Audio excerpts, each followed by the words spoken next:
guys, welcome back. I'm Laura Wilkie with Down Home with Lemon Pie, and let's talk about a winter rhythm. Alright guys, if you are brand new to my channel, I am so glad you are here. It is winter time. I am a Christian homeschool mama of 7 kiddos. They range in age from 1 up to almost 12, and we have been homeschooling from the very beginning. But as you're homeschooling, I know that you can get stuck in kind of a rut. You can get where it's just too much. It's too many things going on, too many activities, too much stuff. And, you know, God gave us a time of year when we can rest, a time when we can reset, recharge, restore ourselves, our lives, our homes, and that is winter. So if you think about it, like if you think about nature, nature's the same way. The plants need the shorter days. They need the lower temperatures so they can become dormant. And when a plant has really good winters, you may notice that you get a better harvest or a better springtime, better summers, because the plants have had that time to kind of sleep and store up their energy so that they're ready for new growth. And it's so exactly the same with our children, even as adults. We just need that time to kind of calm down and reset. We do this daily. You do this every day when you go to bed, right? But when you wake back up, it's back in the go, go, go, go, go. You've got activities. The kids have activities. They're very busy. They, especially in like the rest of the year, you have tons of things going on. The kids are in sports, they're in lessons, they're in this, they're in that. And it's just so nice to kind of step back in winter time and just take a breath. You may hear it called hibernating. Sometimes people will say, oh, we're hibernating right now. We're hibernating for the winter, where we won't be coming out much or whatever. And I think that is totally fine. You know, I don't think it's staying in your home and ignoring the world, but it's reconnecting, like I said, and resetting your life or your priorities or your home or what have you.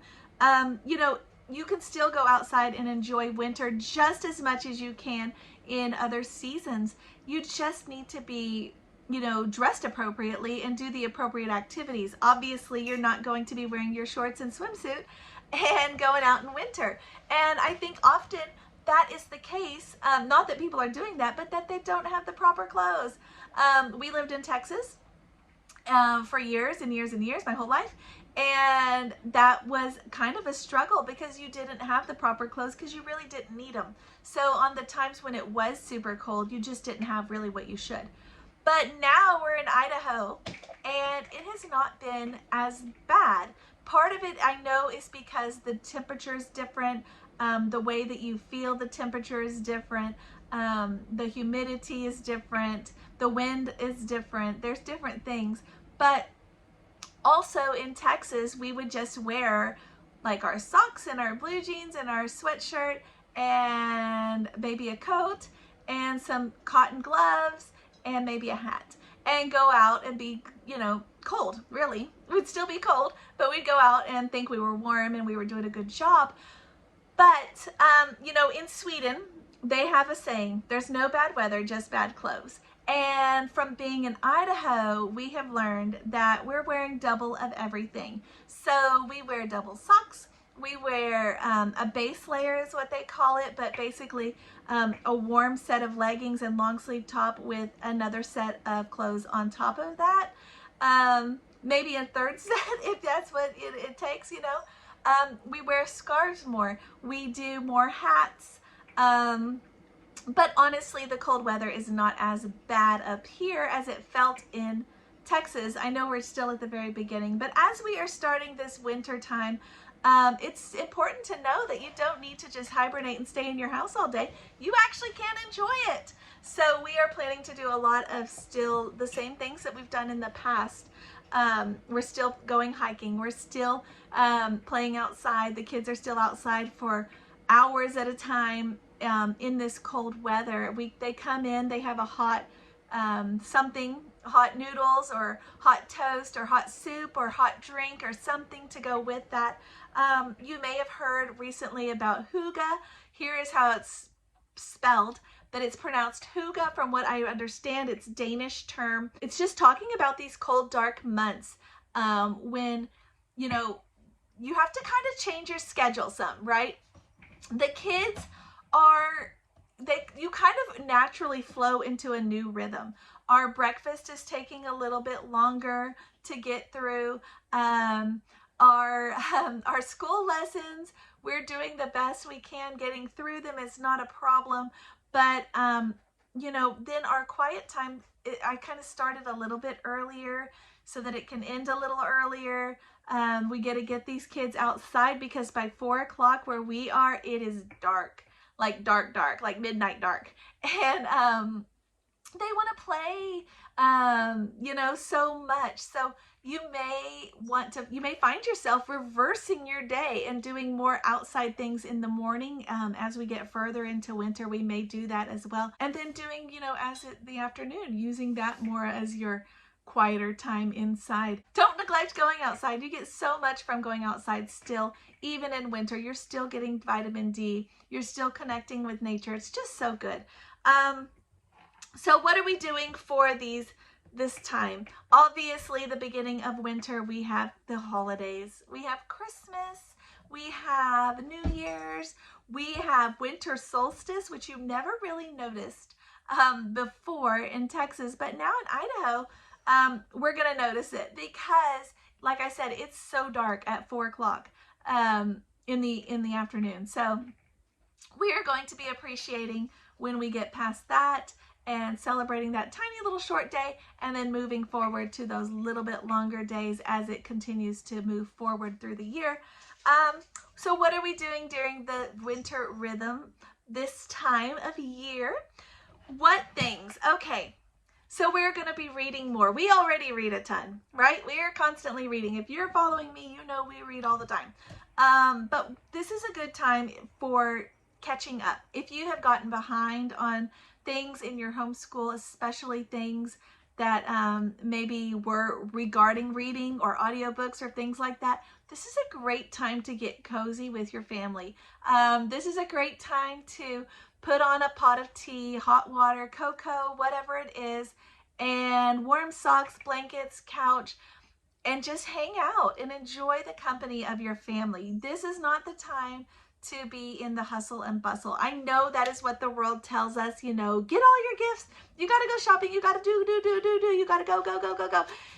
But honestly, this is a time when you can relax, you can take a breath, you can take a breather. This is winter. Still enjoying it, but you don't have to keep up with the rest of the world. You never do, actually, but this is a time when I feel like it is just so important to really focus about that. With that being said, you really need to be intentional in your own home because the world will come in and tell you all the things. Other people will invite you to things and it's okay to say no. If your schedule is already booked, and booked might be just already have 1 or 2 activities for that week and you don't want to have too much.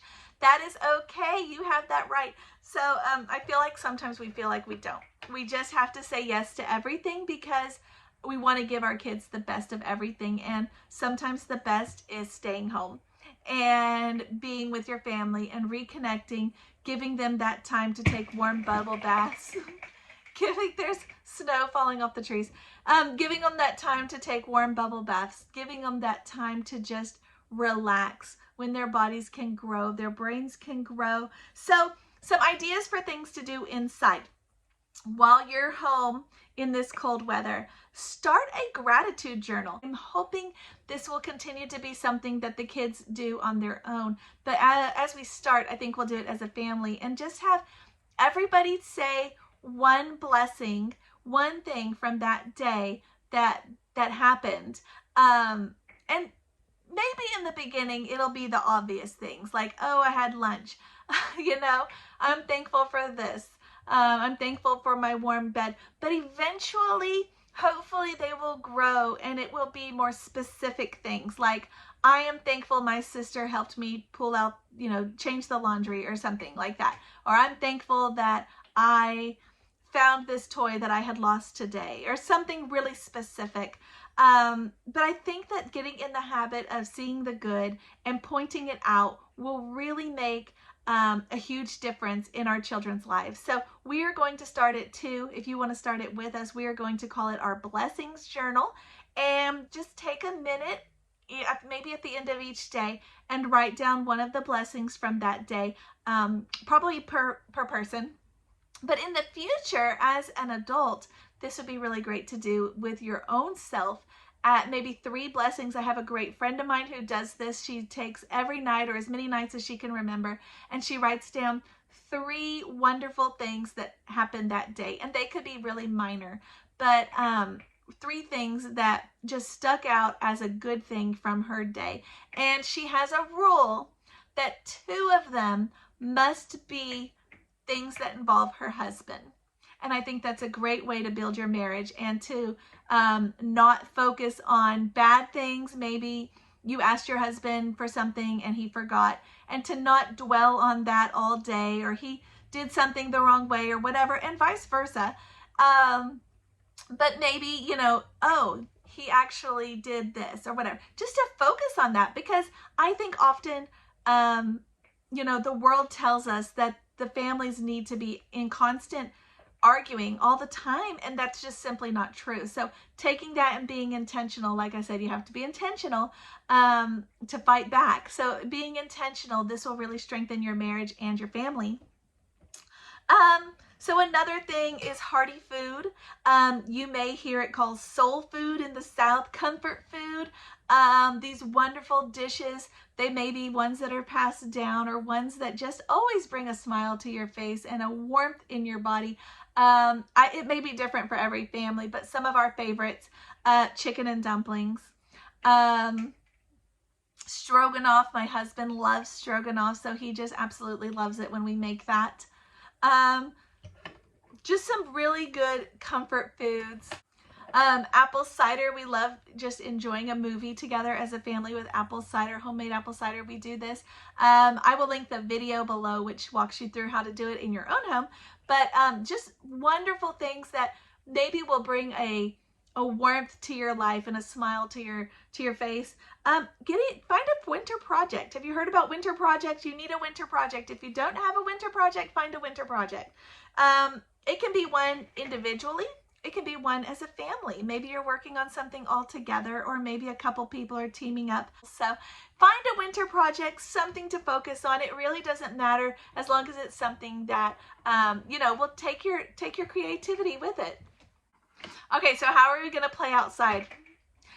There's so many options, guys. It feels like there's not, because you don't maybe have the proper clothes, and maybe you should focus on that part first. But I'm going to do a whole nature study video probably in the new year about winter nature study. But for now, just to give you a couple ideas to get you started, you can go bird watching. There are still birds around, depending on where you are in the country.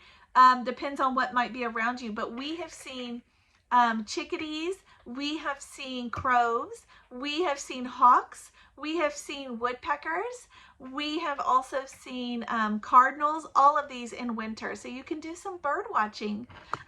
You might even want to pick up some fun bird watching tools.